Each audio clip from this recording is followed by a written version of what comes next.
Buddy, we should be live right now, and this is Chris Thompson. Mike Mandel is coming onto the scene in a moment. We're about 3 minutes before we broadcast live, and you should be seeing a slide that just says we're about to begin our free training starting at 12 p.m. Eastern. So let us know in the chat room if everything is working, and we will just finish our technical setup, and we're going to get started on time. And I'm going to make sure, yeah, Maggie is on. I see Palihay. Let me know where you're from, too, everybody. I see in the chat room, it says 68 people listening. I've never quite figured out what that means because I know we have hundreds of people registered for the webinar. So I'm not sure if that whole listening figure is just people who have actually logged into the chat tool to be able to drop comments, or if it's just a reflection of how many people are actually online at this moment. I think it's the former. But we are good to go. I think everything is working. I have my iPad here as well, so that I can monitor the chat. And you got me here now. And Mike is now here. So in fact, why don't we shift to the camera for a moment, and then we'll get the ball rolling. 2 minutes till we actually start. For those of you, yeah, it's okay. I see our feed too. For those of you just coming online, well, I was going to say refresh your screen so you can see the video, but if you can't see the video, then you won't hear me saying that. So, brilliant. Yeah, okay, Ridge Runner, see the comments in California. Awesome, fantastic. Let me just get over to the live feed on my iPad. Here, Mike, I'll turn you on so that onto the camera here. Stop sharing. There we are. We're on. Should be, yeah. 1 second. I'm just going to get to the correct screen here. There we are. Except you're seeing your head. Like just. Oh, that's sort of weird. Camera. It looks like a frozen image. So I think it is a frozen image. I'm not sure why, but let me just turn the camera off and then turn the camera on again and see if that fixes it. Camera is back on. Yeah. Okay. So for some reason, we are not. That's why we start early, to debug any glitches. Yeah. Technology is great when it works. You know what? Well, I can probably just.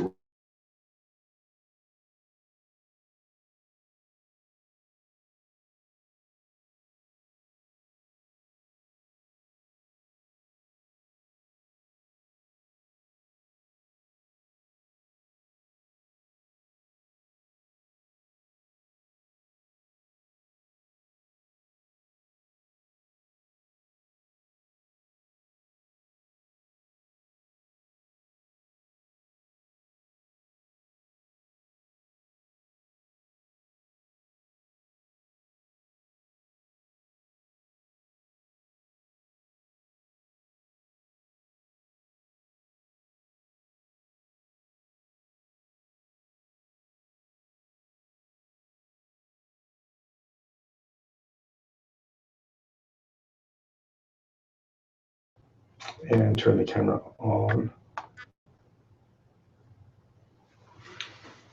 Oh man. I'm going to save current settings so that in case I have to. All right, I think we're broadcasting again. All right. For some reason, we're having camera issues though, so just bear with us for a minute here, folks. Yeah, to be honest, I am not sure why this is happening. So I'm going to switch over to FaceTime HD camera. Let's see if that works. Now you're seeing my ceiling. Everyone, I think, can see me. Yeah, there we are. Okay, this is totally not how we're broadcasting. No, I have a separate webcam, but for some reason, the software has gone kind of strange. So let's try that again. There we are. Well, that's the wrong one. No, it's right. Yeah, it is, but it's set up. I look like Captain Ghost Monster. Yeah, we have software that will funnel it through, so it's incorrect. So what I'm going to just do is reboot the software. Hang in there, folks. Yeah, hang on, guys. We want it right. It's called eyeglasses. We show up 5 minutes early, a bit early, to make sure this doesn't happen. Yeah, normally there is not an issue like this, but sometimes this camera software just goes a bit funny. Bit wonky. So I apologize. Yeah, I'm just going to make sure that we fix it. All right. Eyeglasses. There we go. Let's see if that works better now. Got a default setting. Yeah, I'm just going to make sure that. Yeah, we're set. Okay, but it's not working. So the camera has frozen. Yeah. Okay, guys, again, I apologize, but I'm going to actually quit the software. Force quit. Yeah, this is. Would you stay out of eyeglasses? Yeah, no, it says, I think we have to, because otherwise we have issues. So we are going to. Okay, so just be aware, those of you who are watching, we're not going to have the setup that we envisioned in terms of the awesomeness of the picture quality. So you'll be able to see us. Yeah, let me just see. Okay, you know what? That's going to work. Yeah, let's get out of the material. Okay. Yeah, it sort of sucks a little bit, but never admit that. All right, we had it tuned wonderfully so that I had flesh tones that would more or less compete with his remarkable tan. He's just come back from the Dominican Republic, and I of course have British skin, which doesn't tan. As Woody Allen said, I don't sunstan, I sunstroke. So I'm pale at the best of times. I'm just a rosacea. I'm gonna fix the. So he's just adjusting this. So I don't actually look like a white alien in real life, and those of you who know me can testify to that. But the software, especially against his remarkable tan, is making me look like a white alien. It sure is. So all right, we're gonna just go with that. Let's go. So welcome. It's like sideways. Yeah. Okay. Sorry about the camera setup, folks, but let's focus on the material because that's way more important. So we're officially beginning.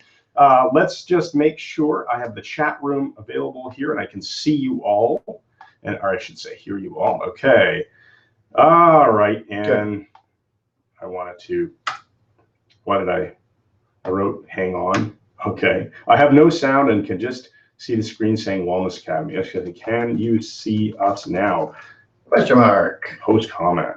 Okay, hopefully just let us know that you can see and we're going to. And that you can hear us. Yeah. Oh, obviously I can see it here on my own screen.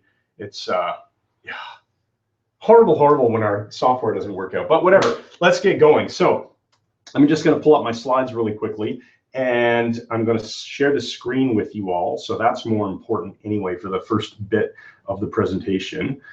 Here we are. Oh, technology. Oh, technology. All right. So welcome, everybody. You're here to learn about wellness. And when we say wellness, here's our agenda for today. We are going to cover a bunch of presentation material. We're going to give you tips that you can put to immediate use. And that is the focus here. We're going to spend the vast majority of the time on this webinar talking to you about stuff that you can actually use on your own. And you don't need us beyond this webinar if you so choose. Only after we deliver you some great training, we will introduce you to something called the Wellness Academy, which is an offer we'll make to those who want to work with us directly, and then we will take your questions. So we'll spend most of the time going through great material. Let's begin. Our mission, Mike, to teach you what you need to know to be lean, strong, and happy. And that covers pretty well all of us, Chris, right? I think so. I mean, who doesn't want to be lean? Who doesn't want to be not lean? Yeah, who wants to be fat? Nobody wants to be fat, and nobody wants to be weak, and nobody wants to be unhappy. Unhappy. So this is pretty much a life mission for, I would hope, everybody. And we're going to show you the components to get there. Before we begin, we want to encourage you to grab something to take notes. We want you to have some kind of notes you can take away so that you can implement these yourself. Think of it as your cheat sheets or whatever it is. And because, also, Chris, we're not going to give people tons and tons of steps or things. This is principles. Absolutely. So you just write down the main principles and you'll get your results. Right. Then we want you to close any other windows on your computer just so you're not distracted for this hour. Close the door to your office or wherever you are, just so people aren't bothering you. And get ready. This is the important one. Get ready. Put yourself in the mindset of making some amazing changes in your life.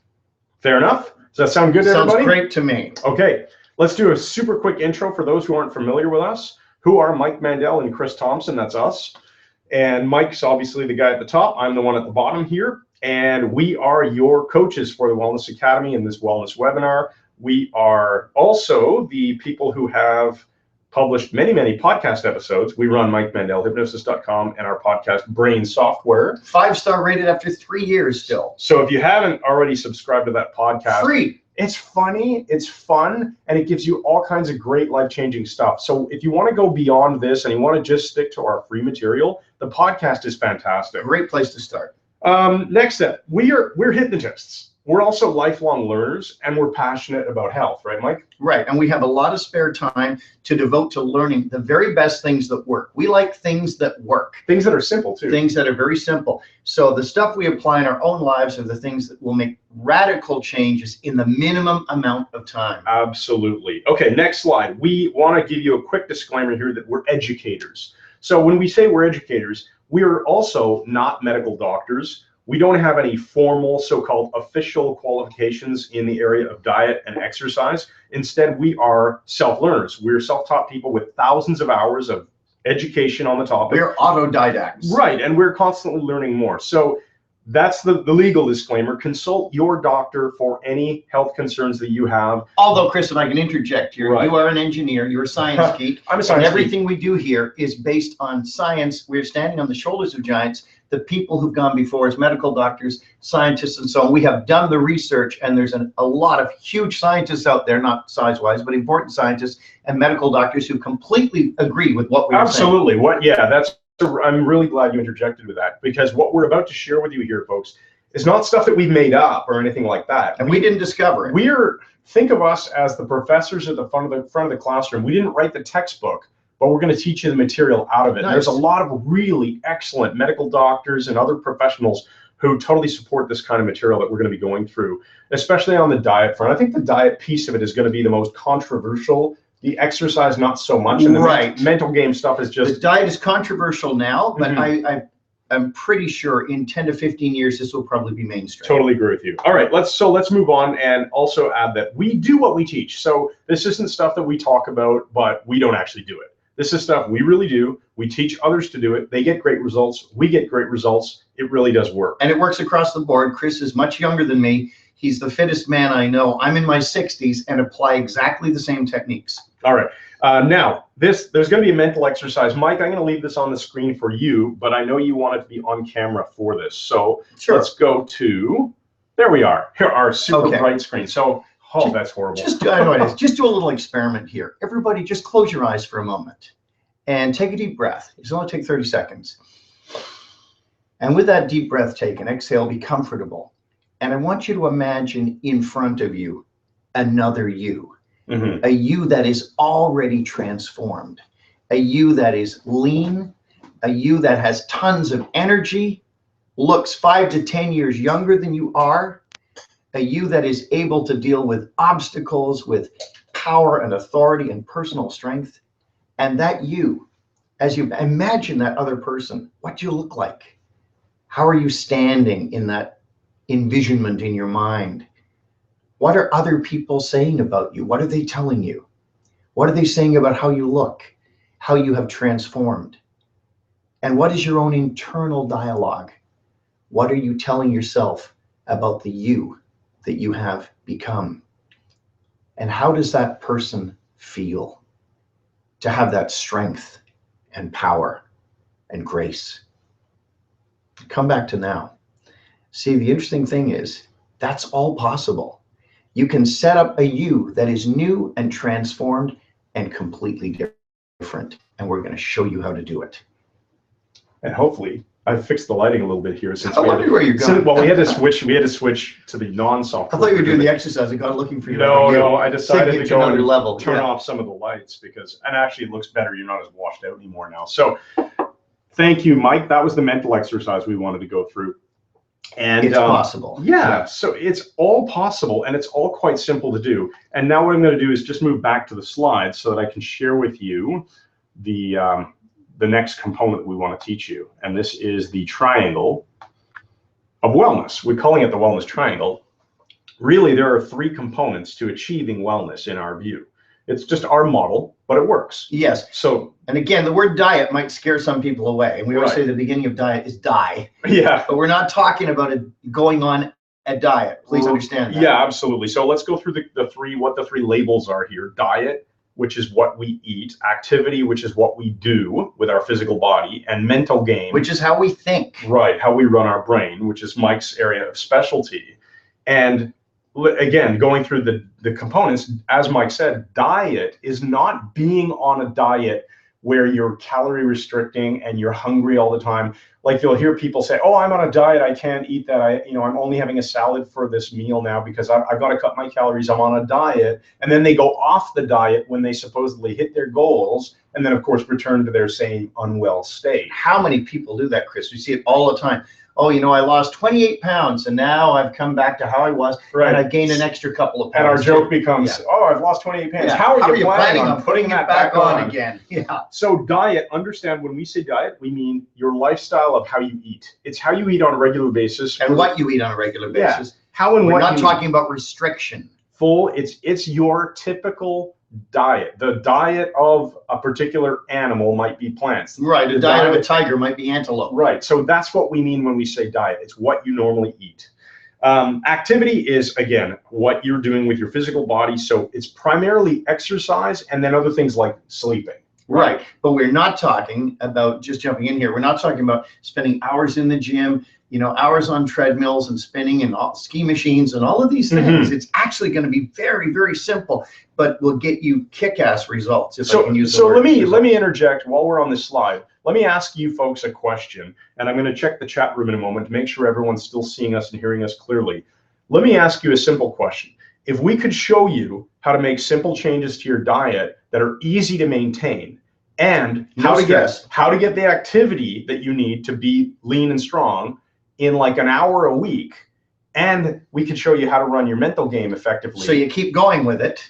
Would that work for you? Could you imagine that making big changes to your life? If it is that simple, just some simple changes in what you eat and how you eat, some simple additions to your exercise of an hour or less a week, and making some changes in how you run your brain, would that be worthwhile if it gets you lean, fit, strong, happy? So make sure you just drop a comment in the comments area below and let us know if that's something that makes sense to you, because we're now going to move on to how to actually do that, because that's the most important part. So let's talk about it. I've already given you the acronym DAM. We think of it as like something blocking water from flowing or whatever. What's stopping you from achieving wellness is this diet, this activity, and this mental game. And if you were to imagine a big dam and somebody just like destroying it and the water just flooding, that's what we want to unleash in your life, right? Make this massive change and quickly.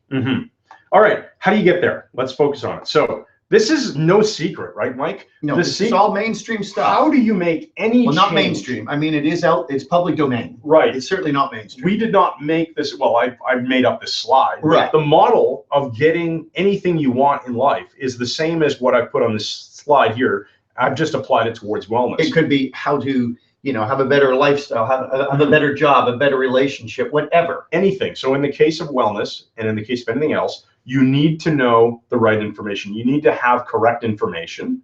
You need to then take action on that information, because if you don't take action, it's like just information. It's like having a great business idea and never executing on the idea. Ideas can be worthless when they're not acted on. It's like having tons and tons of money in the bank and dying and never having spent any of it. Right. Or having a library that is one of the best in the country, but you've never read any of the books. Exactly. So you need to take action. And then the third thing is simply a feedback loop. You need to measure your results. You've got to know if it's working. Yeah. If it's not taking you to where you want to go, you would make some adjustments. But in the case of wellness, you're going to measure things, you're going to notice changes, and it's going to build encouragement and awesome feelings in your body. Right, and we are real believers that once you apply these few things, and they are really just a few, you'll get momentum in just a couple of days, and in a week you'll be seeing results. It'll blow your mind. Absolutely. All right, let's move on. So we're going to give you the information, and it's up to you to put it into action. Does that sound fair? And when we say you are going to put it into action, we mean if all you do is pay attention to what we teach you on this webinar, you can go and put all of this into action. Do it on your own. Yeah, make great changes to your life. If you want help, we will be talking about the Wellness Academy towards the end. But we're going to give you all you need to do this. Absolutely. Yeah. Yeah. We have a very simple attitude, and I wrote this in the emails. Give value in advance, and then some people will want to go further. Some of you are going to want to join the Wellness Academy. A lot of you will not, and that's totally fine. We want everyone to get great value out of this and make some changes. So let's talk about why we get fat. All right, and I just want to check really quick in the chat room. Yes, we got Sunny making sense. Peter for sure. DTG coaching. Yup. Okay, absolutely. Maggie, Nicole. Hi all. Rick says hello to everyone. All's good. Thank you. So let's talk about why we get fat. It's actually into some really interesting material now. We are, I believe, in slide sharing mode right now. Okay. So we are good. That's what we want. We want to be in slide sharing mode. Because before we talk about why we get fat, we need to talk about, should we limit our sugar intake? Yeah, well, that's an interesting thing because people intuitively limit sugar intake when they want to lose weight. They do, right? They stop eating donuts and chocolate bars. And we put this here, it's an obvious, look at the green text, it's obvious, right? Like, obviously, people know that if they want to lose weight, for example, those sugary desserts and ice cream aren't going to help them do it. They probably shouldn't be, drinking soda pop. They probably shouldn't be eating chocolate bars. They probably shouldn't be eating licorice and lemonade and Yeah, anything with sugar. In fact, if you see anyone looking to lose weight, it's almost a universal that you'll see them drinking things like diet sodas. Yeah, and we're not going to comment on the issues there, but they've cut the chocolate cake out. Right. People don't sit around going, gee, I can't lose weight. I don't understand. Yet they're the ones eating the chocolate bars. They know if they haven't hit threshold yet, they're not really ready to change, then maybe they're the ones drinking the pop and all that. But if they're trying to make change, they've already cut most of the sugar out of their diet. Right. So let's move on because this is important. So we already made that news flash. It isn't working. If you've cut out the sweets and it isn't working, there's more going on here. There's something else missing. So let's now back up and talk about where we actually get our energy from in our food. So our calories. Mike, you want to cover the 3 macronutrients? Well, these are the things that you're going to find in all your foods. I mean, nobody ever disputes the fact that we need protein. You need it for your immune system. You need it for every living cell in your body. We all know that bodybuilders add extra protein to put on muscle. Nobody ever questions that. Protein is the basis of muscles. But fat is the big one that everyone is so scared of. And I believed for years, Chris, the way we get fat is by eating fat. Fat makes you fat. And I had low-fat foods and all of these things. Well, that's the mainstream approach right now. That's the approach. And white fat versus brown fat, and cut out saturated fats and eat, more healthy whole grains, all these things. Right. Fat was the big problem because the more I cut it out, the heavier I continued to get. Now, I will also add here that we were told to avoid fat because cutting fat was an easy way to cut calories. Fat has more calories per gram than carbohydrates. Yeah, I think it's like 9, isn't it? 9 instead of 4, which we'll get to later. But the whole reason people were told to cut fat wasn't because fat was unhealthy. It was because cutting fat was an easier way to reduce calories. And this is based back in that whole model that the way you lose weight is to reduce calories, calories out, calories in. Right. And it's actually true from a thermodynamic perspective. It's just irrelevant. It's irrelevant in the human body. It's not a useful model, which we're going to get to. So, and then the third component of macronutrients is carbohydrates. Right. And it's noteworthy, Chris, obviously, that when so much fat has been removed from food, so if you travel through Canada and the US, where we do most of our work, you'll see in the supermarkets, the food stores, all kinds of low fat, reduced fat, all low fat food. But North Americans are fatter than they have ever been, despite eating low fat foods for a generation now. And it's because they're putting carbs in to fill the spaces the fat took. Absolutely. So if you take fat out of the food, for it to still have sufficient energy to fill you up, it needs to have more carbohydrates or more protein. And since carbohydrates, as we're going to move to in a moment, are cheaper, happen to be very cheap, and the food industry is interested in making money, they put more carbohydrates in the food. So all that low-fat yogurt generally has a lot of sugar in it and stuff like that. So now let's focus on carbohydrates for a moment, and let's look at some pictures. Here's some pretty pictures, right? Yeah, I remember those days. Now I put 6 photos on this slide that represent typical kinds of foods people eat on a day-to-day basis. You'll notice the first 2 are actually relatively unprocessed. Yeah, they're outside the green enclosure. You got potatoes and you got rice. Now, white rice, brown rice, whatever. It's not like it's been dried out, ground down into flour, and put into some rice bread or something heavily processed. It's less processed, and these aren't the kinds of things that people tend to make huge. What am I trying to say here, Mike? They don't overeat But maybe these foods potato generally. chips, but Sure, yeah, but not in this form, right? Whereas the ones inside of the green box, these are easy to overeat, and they're very heavily processed. Tons of pasta, lots of bread, toast, the bagels. And I want to make one thing clear. When I say it's heavily processed, I don't necessarily mean that processing equals bad for you. No. But when it's processed, it's done so because the food industry is making more money. So it's cheap, so it's plentiful. So these processed foods just happen to be the things that people eat very often in a North American culture. Mm-hmm. So we've got bagels, and yeah, you can have whole grain bagels and 12 grain bagels, and 4 cheese bagels. And you can have cereals that are full of sugar, like the ones the kids always want you to buy. Captain Crunch and Lucky Charms. But you can also have shredded wheat. Sure, whole grain cereals that are intended to look very healthy for you. Same thing with muffins down here. You can have whole grain muffins. And how many of my friends, I know one in particular, he'd always have muffins for breakfast because he thought he was doing something healthy for himself. Absolutely. And then of course you've got pasta, which is a mainstay for a lot of people at evening meals, right? You have your spaghetti, or you have your whatever it is, your lasagna. Yeah. So these are very carb-rich foods. Carbohydrates, when we say carbohydrate, we mean sugar and grain primarily. And since we already talked about sugar, and most people who are overweight and want to lose weight have cut out sugar. They already know that. But they're still eating a lot of this stuff. And we want to now talk about why that can be a problem. Okay. So let's talk about carbohydrates. Carbohydrates essentially are sugar. And this is a big surprise to a lot of people. So you're saying, Chris, that piece of toast, that wonderful whole grain toast, is made of sugar molecules. Yeah, and this is not something that is considered, what's the word I'm looking for here? This is not controversial. This is mainstream. This is just chemistry. Yeah. And anyone who studies chemistry and food understands this. This is fact. Carbohydrates are just chains of sugars, right? So if you think of a pearl as a sugar molecule, and you make a necklace out of pearls, you have a carbohydrate, a starch of some sort. So it's just bonded together a bunch of... So you put a bunch of sugars together, and that makes a carbohydrate. And of course, you're going to have fiber and other things as well. Yeah, of course. But generally speaking, carbohydrates, whether they're pasta, potatoes, rice, whatever, they are sugar molecules. They're all, and in fact, it's a specific kind of sugar called glucose, which is the kind of sugar that gets carried around in your blood. Okay. So now we're going to talk about what happens. So this will make a ton of sense. And believe me, folks, when I have explained this and the things that are coming to a few of the people, some of who are on this webinar, it has been life-changing for them in terms of the aha moment. Yes. So here's what happens. Let's say you're eating these healthy whole grain bagels. It's great, right? It's all goodness. Good for you, yeah. As soon as you put that in your mouth and start chewing on it, the enzyme amylase starts acting on it immediately in your saliva. It continues through your digestive system.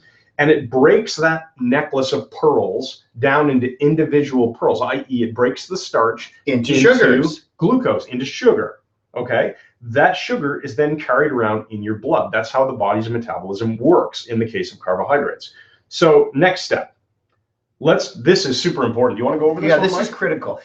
Although we may resist the idea of sitting there eating spoonsful of sugar, notice I didn't say spoonfuls. Spoonfuls full of sugar. You know, we wouldn't want to do that, or sit and chug high fructose corn syrup or something. We go, oh, that's bad for me. That's going to make me gain weight. We'll go to these carbs without realizing your body doesn't know the difference. One into glucose, into sugars, it's exactly the same to your body as if you had eaten sugar. There is no difference. It's exactly the same thing. So exactly, your body digests that whole wheat toast or that whole grain muffin or whatever it is.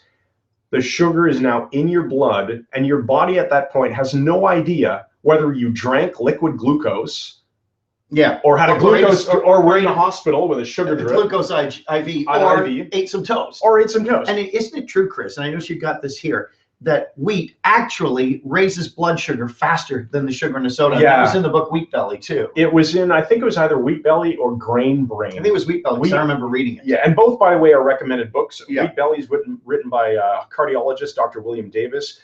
Grain Brain was a neurosurgeon, Dr. David Perlmutter. Both are fantastic books, and there's other books we can recommend to you on this topic. So the bottom line is, your body can't tell the difference. So you eat your bagel, you eat your pasta, think you're having something healthy, and your body goes, wow, I'm suddenly full of sugar. Yeah, and in the case of whole wheat bread and things like that, your blood sugar will actually spike faster than if you'd eaten the equivalent amount of table sugar, the white stuff. Even faster. Okay. Now it's amazing. And here's the thing that's bad.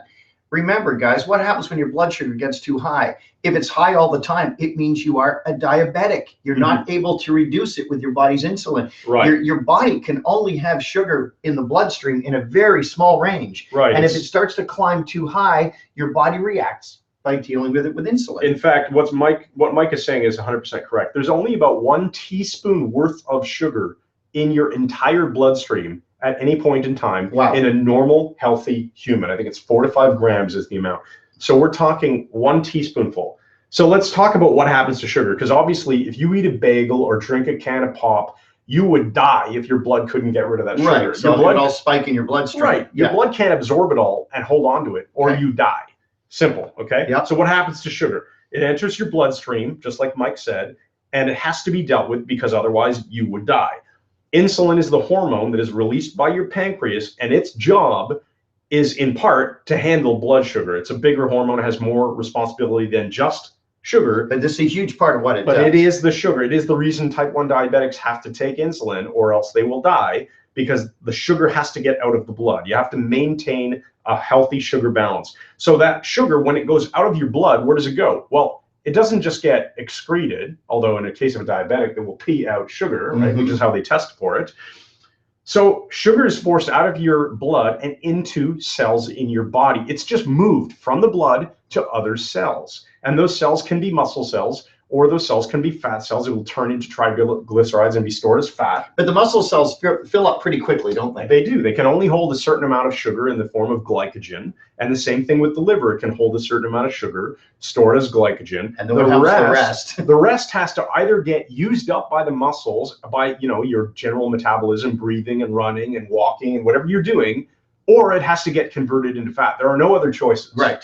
So that's the whole point. Sugar is forced into your body's cells and can be stored as fat. Now, this next slide is the most important one, I think, of the entire diet commentary. Okay. Here we go. Let's summarize.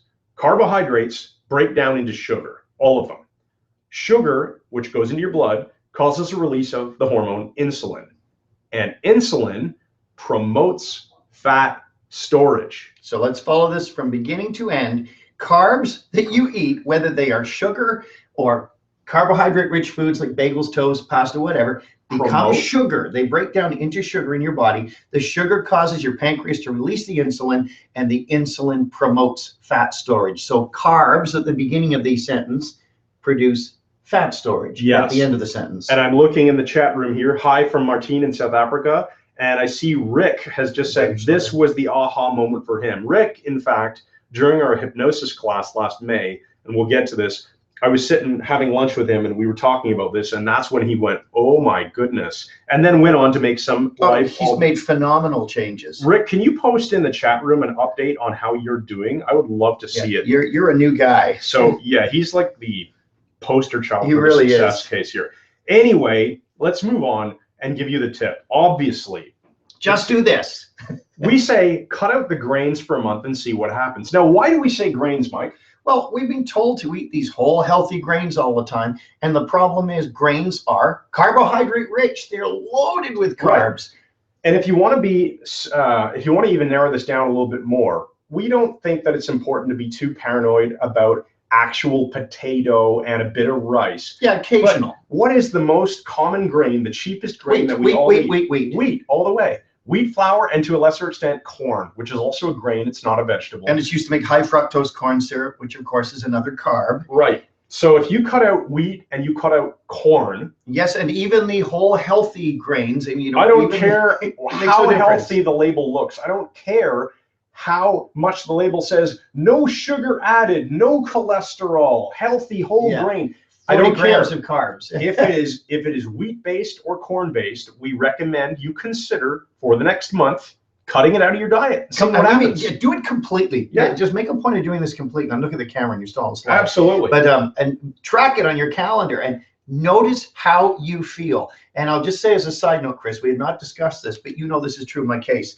I cut out wheat. I was getting horrendous knee pain. My sister had a knee replacement. My mom would have been set for a hip replacement if they did them in those days. Terrible joint pain. In my own case, my left knee was killing me. I had an MRI. They couldn't find anything wrong. And by cutting out the wheat alone, in 10 days, my knee pain and joint pain vanished. Right. I was sprinting up the stairs like a guy in his 30s again. Okay, and we won't get into the science behind why that is possible. Right. It is discussed in our Wellness Academy. For those who want to dive deeper, there's tons of articles you can read on this on your own. Yeah. But it is absolutely valid for a lot of people. Not everyone. Like for me, I don't seem to have any problems if I do eat a piece of toast or something, but I just don't do it for the most part. Right. I don't get pains, but a lot of people do. Okay, so cut it out, see what happens for a month. That's something to consider. Remember, we're not doctors, so we can't tell you to do it. We're only telling you what we do. We can tell you we do it, and we encourage you to think about it or talk to your doctor about it. Right. And see what happens. It's certainly not going to cause you any problems for a month to try it out. Next, I want to talk about protein and fat, because if you're going to reduce carbohydrates, you got to put something else in. If you're not measuring calories, which we're going to get to, you're going to probably be boosting your levels of protein and fat. And the thing about protein and fat, and in that order, is that they keep you full for longer. So if you eat a protein-rich meal, you will feel satiated, you will feel full, and then you will not tend to overeat. There's actually some good studies on this. It was just a book actually published this week called Always Hungry. Oh, right? yes. I was sharing this. It's a Harvard University doctor, professor, yes. right?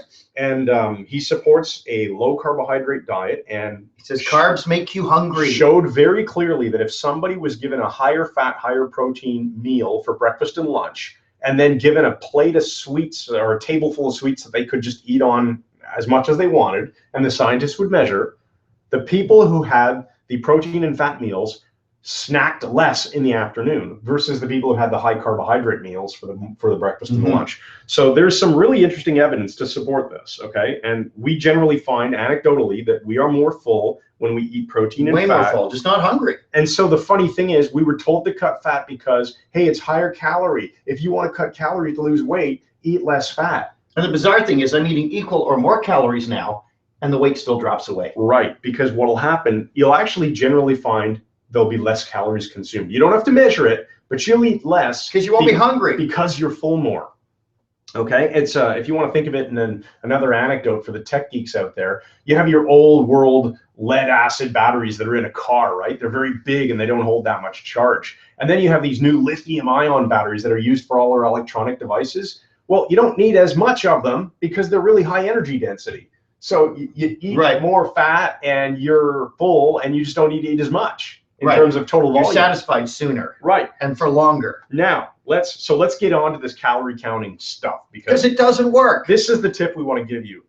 Don't focus on, oh, how many calories are in this meal and that meal, and how many calories I should be eating 1,750 calories a day, and it's still 200 to go. Oh. So we're saying here, and then we'll expand upon this, just eat good food when you're hungry. Notice I say good food. Okay, and then we'll show you what that is. So eat good food when you're hungry, and then notice when you're not hungry anymore, and just stop eating. It's nature's portion control. So let's talk about a special word. I'm not going to put it on the screen. You say homeostasis? Homeostasis. Yeah. This idea that the body naturally wants to stay in balance. So it brings things back to a baseline. Right. So let's do a little exercise with you folks here right now. I want you to imagine that you're out in the hot sun. Want to put us on camera? Yeah, sure. Okay, let's go to camera for a moment. And here we are. Then we'll go to the hot sun. I want you to imagine, yeah, we're going to go to the hot sun. I want you to imagine that you are on vacation where I was. It's just about a minute delayed. Gotcha. The live broadcast, but don't worry, it'll be coming. Thank you. Here, you want me to prove it? I'll show you right here. That's what they say. Okay, so you're out in the hot sun. You're out in the hot sun in the Dominican Republic, somewhere in the Caribbean, okay? Yeah. And you're lying there with like a sweater on. Or not lying there, let's say you're jogging down the beach with a sweater on. And here you are jogging in the hot sun with a big sweater and thermal pants and thermal underwear, like you're dressed for the Arctic winter, and you're jogging down the beach. What does your body do? How does it react? Well, it makes you sweat like crazy. Oh, it makes you, it's trying to bring things back down to the baseline. Right. Now, how come you didn't have to think to yourself, gee, it's really hot. Turn on the sweat. I should pour water all over myself to cool down. Yeah. Your body does it for you. It attempts to cool itself down by sweating. What happens, Mike, if you jump into a swimming pool and you start swimming underwater as far as you can. Well, your body says breathe, Oh, and it brings you back to baseline, brings you back to the surface because you need oxygen. interesting. So you automatically get this feeling that you need to breathe. Or what happens, Chris, if you're cold? You shiver automatically. To warm It you goes to up. tell you to, which generates warmth. Or you get goosebumps, which make your hair tightens stand everything up up. to try to Retain heat. Retain heat. And what happens if you stay awake for 30 hours? You get exhausted. And your body says, sleep, moron. So you go lie down and you sleep. No one has to tell you. Right. You know, you've been awake for a long time. You might consider sleeping. Yeah, I guess I should do it. You know intuitively because your body is running this stuff unconsciously. Why would it be different with food? And what if you have, 3 cups of coffee and then 2 pints of beer? Yeah. And you sit there and you start watching a movie on Netflix. What happens down below in, a few minutes? Well, the bladder fills up. You get this urge to You urinate. get this urge going, oh, I gotta go to the bathroom, right? You don't have to think, oh, I just drank 2 liters of fluid and I haven't eliminated it anyway. I mean, you don't measure your fluid intake and then go, well, let me measure how much urine output I've had in the last 3 hours. It's crazy stuff. And that's what counting calories is. It's an attempt to run consciously unconscious processes, which is ridiculous. Your body knows how to get you to the right weight. It knows how to make you hungry, and it knows how to tell you when you're not hungry anymore, so you stop eating. Right. Now, what messes that up? When you eat the wrong type of food. So when you start eating crap loads, to use the technical term, of carbohydrates, primarily coming from wheat and corn, because they are cheap and plentiful, cause huge rises in blood sugar, force your insulin to have to get rid of that sugar. That insulin is then sitting in your blood, and that insulin stops your body from being able to use stored fat. And if your body can't use stored fat, it must use sugar, and you get your sugar low, and then you get hungry again. So you see how it causes a vicious cycle? Yeah. Pretty simple, over right? and over and over. So you can count calories if you want to do it for purposes of being aware of what you're eating. But don't think for a moment that there's any scientific validity to the idea that you can somehow do a better job of counting your calories and measuring your energy output through exercise and balancing things than your body can do automatically. In fact, on that note, and Chris, I know you'll concur with this, if you reduce calories in an attempt to lose weight, your body will compensate by making you tired, making you lose energy, so that you will stop doing it. And on the flip side, and we'll get to exercise in a moment, not to say exercise isn't important, because it absolutely is. Yes, it is.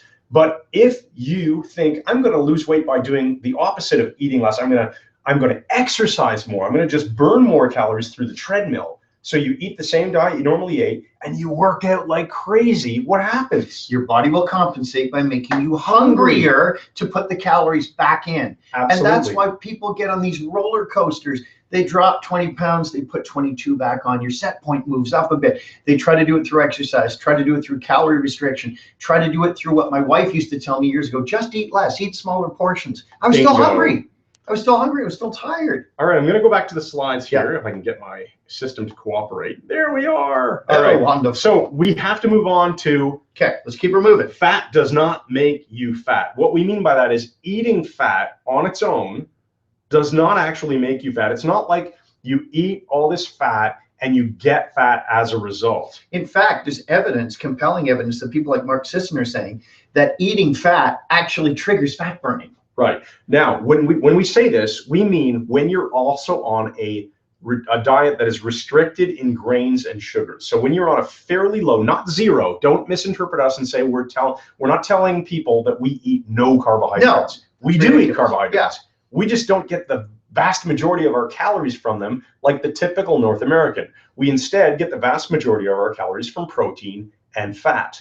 We're not afraid of fat. Now, when you're on a diet like that, fat does not make you fat. If you're on a high-fat diet and you're having a lot of carbs, then you'll get fat. Then, yeah, carbohydrates and fat together are what we call obesogenic. They make you fat. So you must be on a lower carbohydrate diet in order to be able to eat fat and burn that fat as energy. So Chris, you're saying that by reducing the carbs to a large degree, so you're getting more calories, not that we're counting them, but more of your daily food intake from fats and protein, that alone will start to trigger the burning of fat cells. Your body naturally will shift to using that fat more as fuel than the sugar that you were eating. And your body's great at burning fat, isn't it? It's fantastic at burning fat. And there's a ton of research on this. So the key is if you eat healthy fats, which we'll focus on, you will not get fat, and your blood markers will tend to improve. All kinds of good things start happening. So let's show you some pictures. These are, I think I just snapped all these from my iPhone. These aren't off, the web, picked up off, as you can tell by the highly professional quality of these pictures. These are our own foods. Yeah, this is just a bunch, and let's go through this. So the top left is just a few eggs in a frying pan. Notice it's 3. Yeah. How many times we're told don't eat more than 3 eggs a week? Yeah. And it's the most perfect source of protein you can eat. It's a sad, sad thing when all these doctors are incorrectly telling you to avoid eating cholesterol when most of it's made in your liver anyway. Yeah. So, which we're not going to talk about a ton here. But this is my philosophy is I don't want my breakfast to be long and complicated. So I throw all this stuff in a frying pan, I cook it on low heat, and then I slide it onto my plate, and I've got like no dishes to clean. I've got a spatula and a frying pan. If you have some leftover steak from, let's move to the next one, leftover steak from your dinner the night before, you throw it on and you make a nice steak salad. That's a great lunch. Here, the next one over is actually at a restaurant. Chris and I eat this before jiu-jitsu class. It's sometimes a fantastic meal. Yeah, so I want to show you that. Notice this is actually I think this in this case this is a hamburger with maybe 2 patties. It's like Angus burger. Yeah, 2 patties, bacon and cheese. Organic beef. Yeah. But yeah, the bacon is not something we encourage you to overdo. No, it's maybe once or twice a week. It's better than potato chips, put it that way. That is not ketchup. That is salsa or hot sauce on the side. We didn't touch the mayonnaise because it's probably made with bad oils anyway. And this is guacamole, which is just avocado. Eat a lot of avocado. So this is our meal out at a restaurant. Notice there's no bun. There's no bun. There's no wheat here. There's no grains. So this switches, because there's no bun, from being this fat-producing meal that can lead to all sorts of health disorders to being a fat-burning meal, amazingly. Okay, next one over is just an omelet with some salsa on top. Nice. So eggs and veggies and a bit of cheese inside, and maybe some meat. I probably have leftover chicken in there or something. What's that taco there, Chris? Okay, so bottom left, that's actually a wrap that was made in the microwave out of flax seed. It's a flax wrap. The recipe's in our Wellness Academy. It's easy to make, isn't it? It's super easy to make. It's actually out of William Davis's book, Wheat Belly, and I've modified it a bit, but you put some herbs and some spices or whatever you want, and you basically just dump this batter onto a plate. You microwave it for like 3 minutes, and then you use a spatula to slide it off the plate, and it forms, you can put it in the fridge and have it refrigerated and form like a taco. Yeah, it makes this taco shell. Nice. So you can do taco night without having corn shell or wheat tortillas. And realize, guys, it's the filling that gives these things the flavor. Right. Bread is just this. It's the carrier. It's this instrument to get food from your plate to your mouth. But you don't have to use bread. There are other things, knife and fork, for example. Which is why that burger there was delicious. Absolutely. With all the stuff with it. We don't miss the bread at all. No. Next one is just a little, what do they call this? Caprese salad. Okay. With the cheese and tomato, cheese. And I think there's a little avocado slices on there too. Avocado's great. Next one over here is what Mark Sisson calls this a big ass salad. Yeah. So just tons of salad materials. Throw in a little bit of meat or fish or whatever you want, or hard-boiled eggs, avocado, stuff like that. And there's your salad. And then the final one is just it's the only picture I have on here of dessert. There are other desserts that we make too. It's just dark chocolate, which is a really high cocoa content. And it's also loaded with antioxidants, which are good for you. We melted it and we dipped strawberries in it and let them cool on wax paper and ate that as a dessert. So it's delicious. So this is good food. It's delicious food. It's good looking food. It's not restrictive. Yeah, you're not making people eat stuff that isn't satisfying. In fact, a big steak salad like that is extremely satisfying to eat. You'll be full, and this is easy to do. We focus on showing people how to do this stuff without investing a whole ton of time in food preparation, because who has a whole bunch of extra hours? No, and we don't have time to do a lot of exercise either. So let's talk exercise. All right, so we're getting on to exercise. Let's talk exercise. Less is more. Now, Chris, this is great news to me, because in my younger days, before I was in my 60s, I was a runner, and I got up to 10K, which is 6 miles, and I do it about 4 times a week. And I enjoyed running. I loved running. My knees started to give up my 40s. I did the orthotics, all these things. They say if you keep running after 40, you're stupid. Keep running after 50, you're insane. Yeah. And so I thought I had to run miles and miles every week to do sufficient exercise. When we got on this less is more kick, it's amazing, because I'm as fit now as I was back then when I was doing all the running, and I'm spending less than an hour a week in exercise. Yeah, I bet. It's very, very simple. Okay, I see some questions, by the way, being posted, and I am going to answer them in the Q&A session. So I'm just going to hold off hold on with your questions. We will get to them. I do see them, and I want to acknowledge that I do see them. Okay, let's go to, I think I have to go back to the slides because we're still on them. Let's go through. So how do we mean less is more? Well, you are your own gym. So we want to talk about the power of doing body weight exercises. And we say this because that way, if you don't want to, you don't have to buy a gym membership. You don't have to go buy any equipment. You don't have to buy free weights, nothing. You might want to invest, 30 or 40 bucks in some basics, but you absolutely don't need anything. So if you're traveling, you can do this in a hotel room. Body weight exercises are golden. We're not going to spend a ton of time teaching you them. We're just teaching you that it's something easy to do. And it's functional. It works your whole body as a unit, strengthens the tendons, the ligaments, everything with a few simple exercises, not 60 different things going on for an hour. And here's Chris and I right now. This is just a slide here of a video. We recorded a video, and this is a compilation that we did in the gym this is a yoga studio or something, and we just used it to film. It's just a bunch of push-up variations. So if I could tell you 2 body weight exercises that you can focus on, that you can start doing these for a few minutes each day, it would be push-ups and body weight squats. And when I say body weight squat, I just mean no added weight. Yeah, Google the term. Find some YouTube videos if you want on your own, and you'll be able to add these. If you just spend 5 minutes a day, not even, when you're a new beginner, you'll be able to do like a few push-ups, single digits, and maybe a few body weight squats. Right. When we say body weight, we mean you're not holding any weights. You are your weight. And you're doing them smoothly and rhythmically. I remember, Chris, when I first started doing the Hindu squats years ago, I had this written still on my wall in my basement. I did 32 the first time. And you were I felt like I was going to die. Yeah. I thought I was going to have a heart attack. Well, I did. Now I do 200. I went 200 out really, really fast, and I'm in my 60s. My cardio is amazing from doing this. I don't need to run. Right. So body weight exercises are really important. Now let's just summarize what we actually do. So we follow a very simple philosophy that you should move often, which means do lots of walking, stand up a lot, do lots of chores around your house. Design this into your life, right? So you'll become more active. You park further away from the store so that you're walking all the way across the parking lot, or walk to the store if it's convenient. Do more walking. Do more walking upstairs. Perfect example, Chris. Yesterday, I had a client, in Toronto. I took the public transit to get there. Afterwards, it's about 1.5 miles back, so uphill. So I just did a brisk walk home instead of taking the bus home. Exactly. Yeah. So it's just designed in your life. Now, the body weight exercise stuff we referred to earlier, that's the lifting component. Lifting your own body. So this moving is the one you do the most of. Lifting is the one you do some of. 3-4 times a week. And then the third one you do a little bit of, very little. So lifting you do some of. When we say this, lifting means lifting your own body, or weights if you prefer, but I like to use body weights, and so does Mike.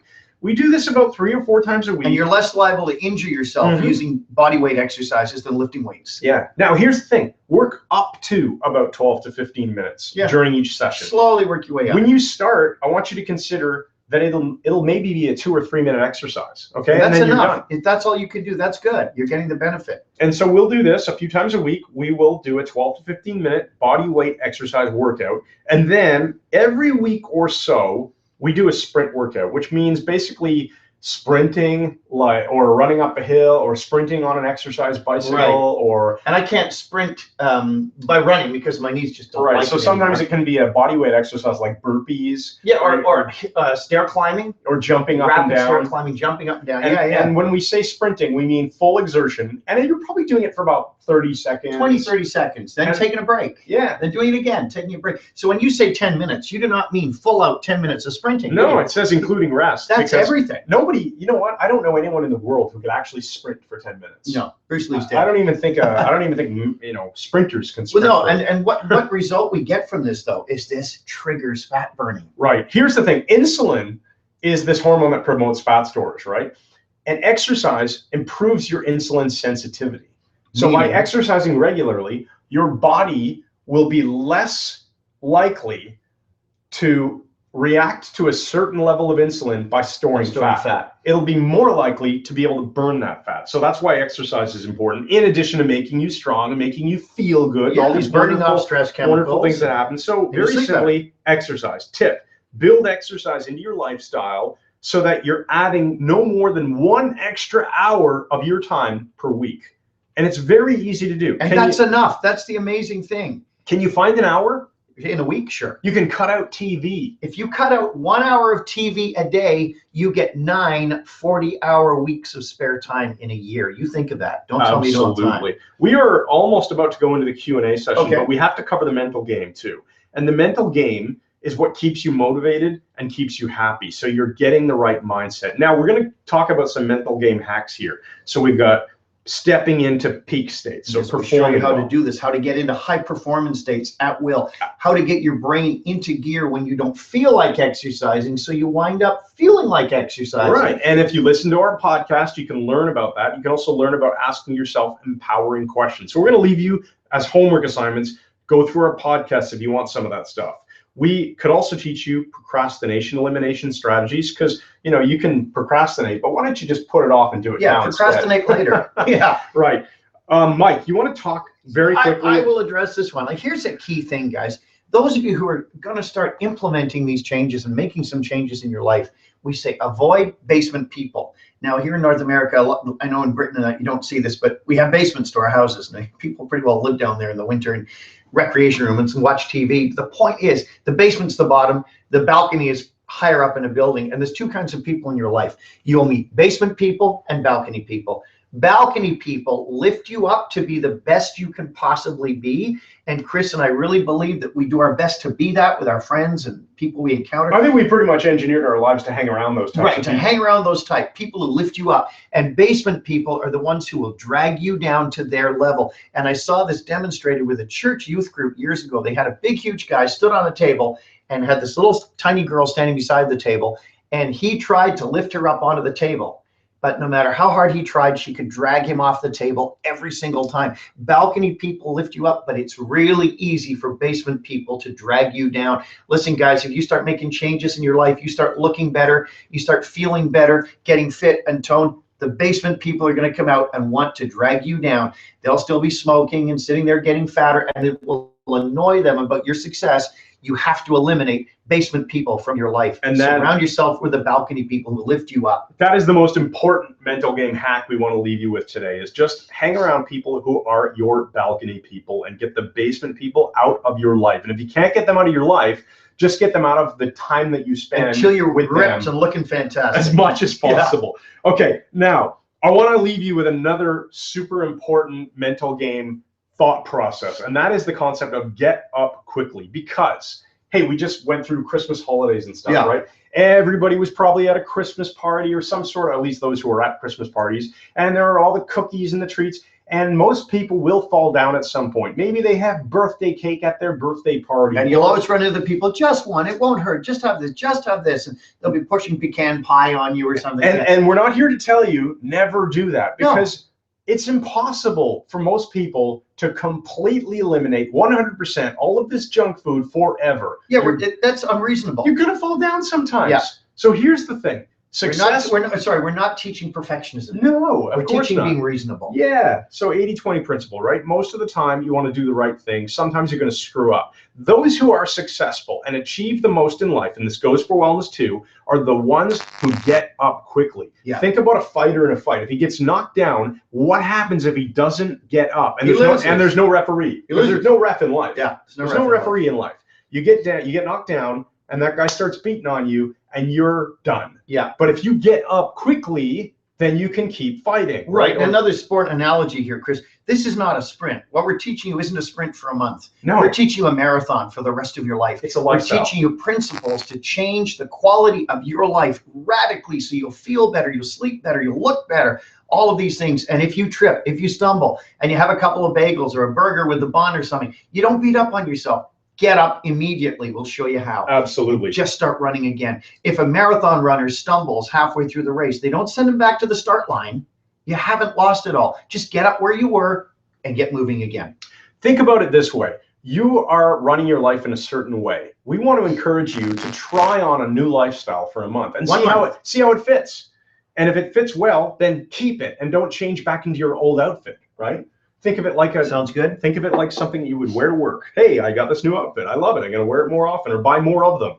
Okay, the good news is we've done all the mental game work for you, whether it be our free podcast that you can listen to or the Wellness Academy coaching program that we're about to talk to you about. We've done a lot of this work for you. You just need to adopt it. Remember the beginning, you have to take the action, right? But if you take the action, we are here to keep you moving. Absolutely. So we're going to go to Q&A in a few minutes, but I need to tell you about the Wellness Academy. So those of you who do want to go further with us have the opportunity to do so. I'm not going to spend a ton of time talking about it. I'm just going to tell you what we're doing. I'm going to give you a quick walkthrough of the technology platform we're using, and then we're going straight into question and answer. Okay? So the Wellness Academy coaching program, it's a 4-week program. So weeks 1, 2, 3, and 4, and we give you daily content that takes about 30 to 60 minutes, depending on the day. Some days are heavier, some days are lighter, but it's a range of 30 to 60 minutes per day. Remember, turn off the TV 1 hour, you got it covered. Exactly. It's online content. It's broken into bite-sized chunks. So it's a combination of videos and audios for the most part, and some reading material.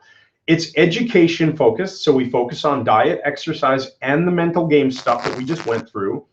We also give you a community. So we're using a private Facebook group because almost everybody has Facebook, and it's just a better technology platform where we interact with people every single day. So that's your place to go ask questions, to hang around other balcony people. It's been a huge success for people us. that talk to friends around the world, they make through this. The last time encourage each other to keep moving, share recipes. We ran this in September, and it was phenomenal. The success that people had by being able to challenge each other to do better and post pictures of their food and their exercise, or post videos. Facebook lets you post videos. I posted one from the gym just showing some one-legged squats that I was doing, and show off. So it's awesome, and that's where we interact with you. So when you have questions for us, we're there every single day to answer those questions.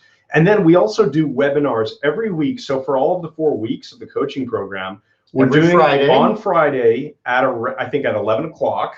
We do a Q&A session. So we show. But it's recorded if people can't make Absolutely. We know that there are some people in Australia or Asia or wherever, and they're not able to get to their computer or their mobile device when we're going live. So these are all archived, and they work quite well. And then the other thing is we give you hypnosis sessions. So Mike, being an amazing hypnotist, I think the best in the world, he's recorded a whole bunch of audio sessions that are designed to motivate you towards healthy patterns and away from the bad stuff. So it gives you that extra boost. And this is the mental game covered. The mental game. Yeah. So who's qualified? And then I'll do a quick walkthrough. You have to be willing to invest in yourself. Now, the fact that you've come to this webinar is a great starting point. And the fact that you've stuck it out this long. Some of you are on the webinar thinking, well, I'm just curious. I want to know what you have to say. Doesn't necessarily mean that you're at threshold ready to make the change. So you have to decide, are you ready to invest in yourself? Obviously, invest time and some money in yourself in making this change. And you have to think of it as an investment rather than expense. But what is that worth to you for a month of personal transformation? Right. Now, you must be ready to make the huge positive changes. We can't do the work for you. So you only join this academy if you're ready to take personal responsibility for your change. And then, of course, you need to be able to dedicate the 30 to 60 minutes per day during the coaching period, which is the 4-week coaching period. Otherwise, you're not going to get a whole ton out of your investment. If you buy something and you never, if you buy a book and you never open it up, you'll never finish reading it. So, but if you apply this, the results you get when you take this program will blow your mind. So think of the last time you had amazing performance in your life where you were super efficient and you did something consistently for a month. What kind of results did you get? Because that's what we're talking about here. We're talking about making some big changes to your life in the next month. Now I want to do a quick platform walkthrough. So in order to do that, I have to stop sharing the slides here, and I have to go back to, you guys can probably see me on camera. Hi, here we are again. We're going to go, Q&A will be on camera. I've got to share the screen this time. I have to share. I'm just going to show you super quick what you actually get. Google Hangouts, that's probably the one. It's going to get funny for a moment here, folks, and now it should go normal again. Funny, it's a technical term. It's going to get fun. So this is the platform that we're using. This is our membership area. So when you purchase the Wellness Academy, you're going to be in, here's your dashboard that you start, and you've got the 4 weeks. And I generally hide week 2, 3, and 4 in the beginning. So I'll give you week 1. Then the next week I give you week 2, the next week I give you week 3, and so on and so forth. And then we've got this resource material and some videos on food preparation. But in week 1, there's a folder for every single day. And as an example, on day 1, you'll start and there's some videos welcoming, teaching you about threshold. We do a goal setting workshop. We give you these videos on the science of eating. We teach you a lot of great stuff. And you get a hypnosis session, which gets you started. And then we give you some homework. So there isn't a hypnosis session every day. And the homework, Chris, that's factored into that 30 to 60 minutes a day too. Absolutely, yeah, absolutely. So not on top of it. If I look at another day 10, for example, we talk about, again, science of eating. We focus on exercise stuff. We get into discussions of inflammation and wheat. We give you some exercise demos. We give you some homework assignments. So it's all broken down really simply.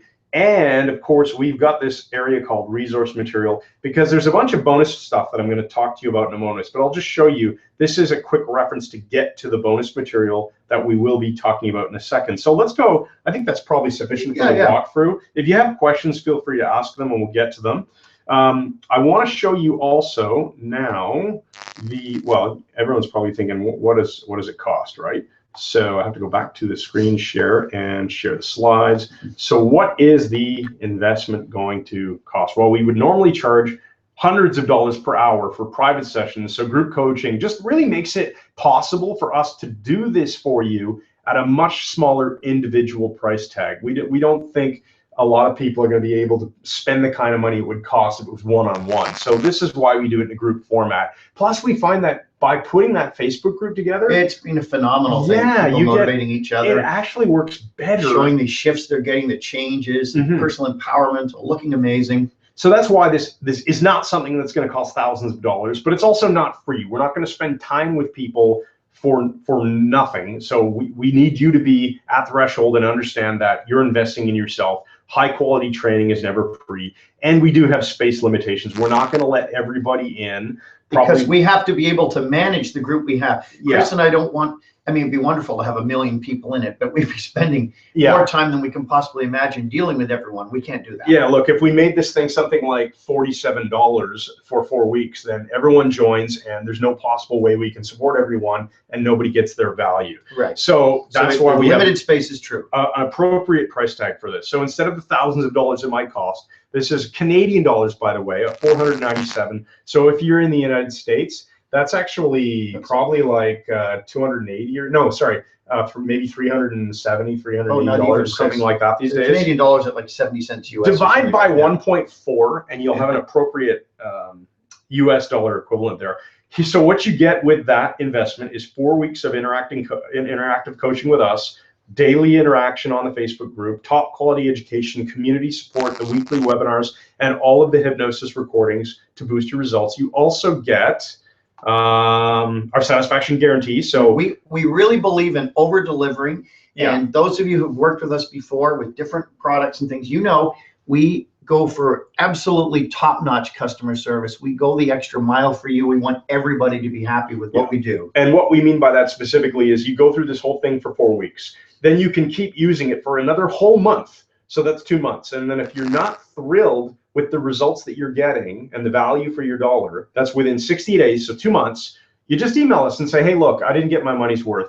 And we send you every penny back. So in other words, we can't guarantee your personal results, but we can take away the risk and make sure that you're happy. We're going to take the risk for you. And if that sounds fair, then you might also be interested in what else we have for you, which is the bonus content. Now, this is crazy So stuff. we do have... You need to talk me into this. Yeah. The thing is, I just really like to give away a lot of value. And so I explain to Mike what I want to do. And he just looks at me and says, are you sure? I say, yes, I am. And he says, okay, then we'll do it. So we are including, because this is all important in you achieving wellness, and this is all important in your mental game, all these products that are normally sold through our website. So the stress relief and self-hypnosis CD, it's in a downloadable They're in format. use around the world. My corporate clients use them. I got people in the military using them. Amazing. There was actually just a study that came out this morning that talked about how stress will cause you to hold on to more fat. So it's probably important to reduce your stress. Reduce the stress. We want to teach you how to build peak performance states. So we've got peak performance with self-hypnosis. How to be the best you can be. We've got, obviously, one of the weeks we focus a lot on sleep. So we have a product here called a Good Night's Sleep because you need to get appropriate amounts of sleep. So this product will help you. And the The navigator navigator system alone is a huge bonus. This is something I developed years ago, and people from all over the world write and say this has changed their life. It's a way of focusing your brain, the wealth of your unconscious mind, in only 5-second increments through the day. Yeah. Refocusing, and it brings you more of what you want out of life by changing all your internal thoughts. Hey, Mike, I'm going to spring something on you. Is that okay? Yeah, sure. Okay. Right. So how do you feel about adding this to the guarantee? So let's say people join, and at the end of the month or 2 months, for any reason, they are not happy with what they got from us. How about we let them keep all this stuff, the access to the bonus stuff? Cue sound of crickets. You weren't expecting it. Listen, you okay with that? Listen, I'm confident with what we deliver. Absolutely. So I will go along with Hey, that. I would not have. I know. If I didn't think that we had great stuff, I would not have thrown that out there. So there, we've just increased the value for you. You take not only no risk, but we'll let you keep the bonuses when you join the program if you don't like it. Right. And now there's one more that There's one more that's not in the red box. You see where it says plus you get? Yeah. We have an entire course on developing personal charisma. It was originally created as part of the Hypnosis Academy because we know hypnotists, if they're going to be very effective, need to have personal charisma. Right. And it's a 2-part video series, almost 2 hours of video of Mike teaching body language, language skills, how to be charismatic. And it's a $97 value, and we did sell it for $97. It's not currently on the market, but we're also including that in the Wellness Academy. This is the way, I've been 40 years at Western University performing, more than anywhere. And I'm performing to 6,000 plus kids, and I'm a guy in my 60s. Yes. Performing for kids who are 18. Believe me, you got to have the charisma and personal power to hold their attention. Absolutely. And I've done it for 40 years. This will help you. So I know we've got great quality products. I think I went a little bit over time in terms of the pitch. I don't really like to spend a whole lot of time selling. I rather have value building. Let's answer the question. So let's go to Q&A. But while I leave this slide up, you'll understand that there's also a button, I think, under the video here. And it takes you to MikeMandelHypnosis.com/WA, lowercase, for Wellness Academy. That's where you can go if you want to sign up. Let's go to Q&A. Monday, January 11th, the whole process starts. Right, that's probably an important thing to mention. So today is Friday, January 8th. We're going to leave the replay of this video up until Sunday night. On Monday morning, we shut down the registration because that's when we open the academy. Right. So people are going to get loaded into the members area. They're going to get their welcome emails. They're going to go through the content. So that's why you can only join up until, say, Monday morning. I'll shut it down when I wake up on Monday morning. But you have the weekend to consider it. So maybe we'll have some. Maybe we should give it some thought. Maybe we should do something special for the people who join before the end of today. Wait, give away more of my stuff. Or maybe 1 year renewal or something like that. Well, let's not go crazy.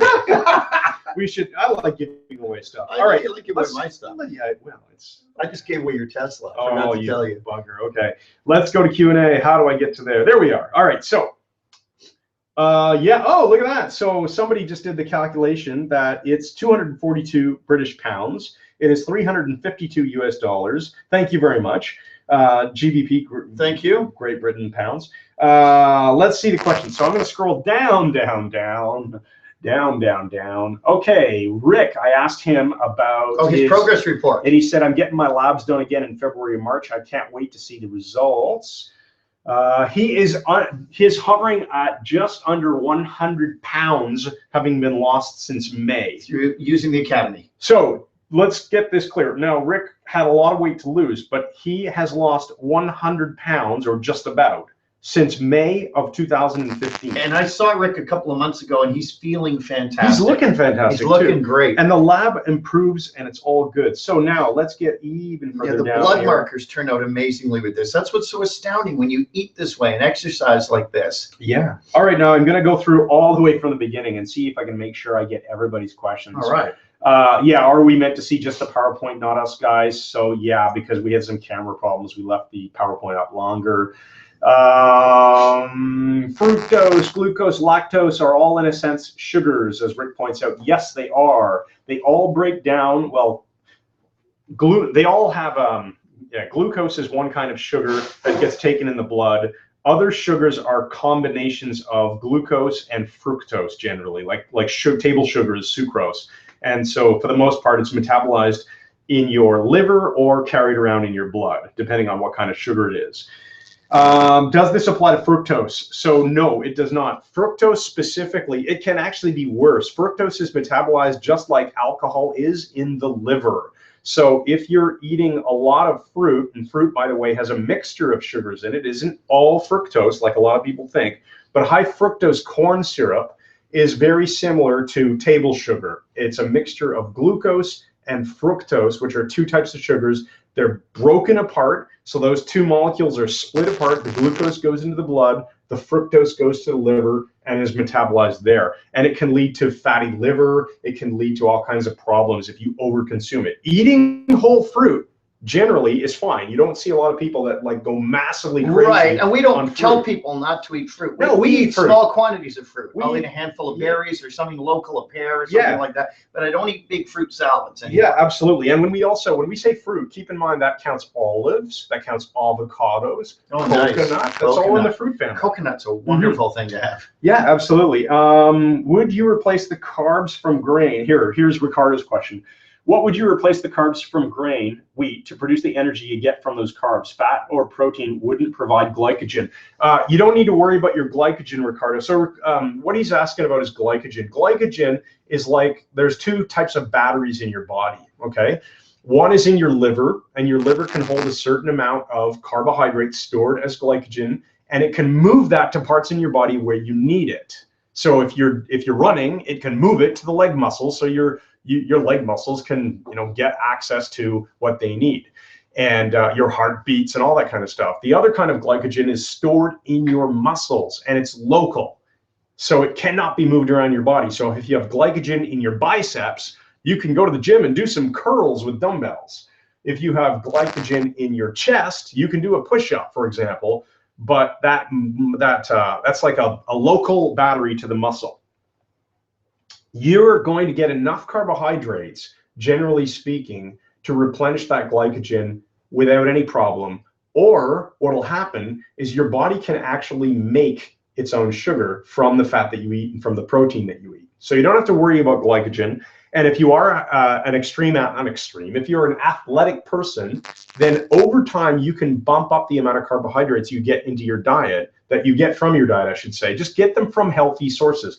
Get your carbohydrates from vegetables and whole fruits and things like that. The occasional baked potato or quarter cup of rice, something like that. You will have no issue getting the right amount of carbohydrates to maintain. And also, Chris, I mean, the whole thing about blood sugar stability, I find that by eating like this, I'm not hungry all the time because my blood sugar is stable. Exactly. I'm not getting the peaks and the crashes. Mark asks if this is similar to paleo or Atkins type of dieting, concentrate on protein and reduce fat through ketosis.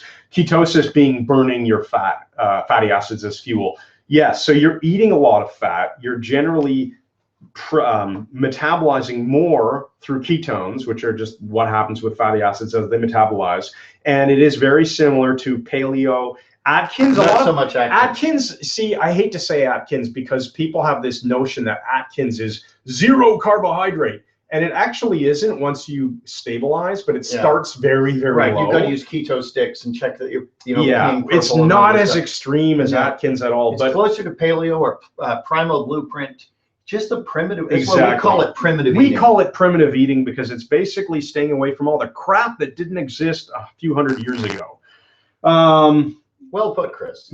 Maggie says, can you make the flax wraps, the ones we showed in that picture, without a microwave? Actually, somebody asked that same question in the Wellness Academy last time around and was going to test making it in a frying pan or in an oven. My suspicion is, yeah, you could do it. It'll just take longer. The microwave is more convenient. If you don't own a microwave, there are other things that you can do. You don't have to make those.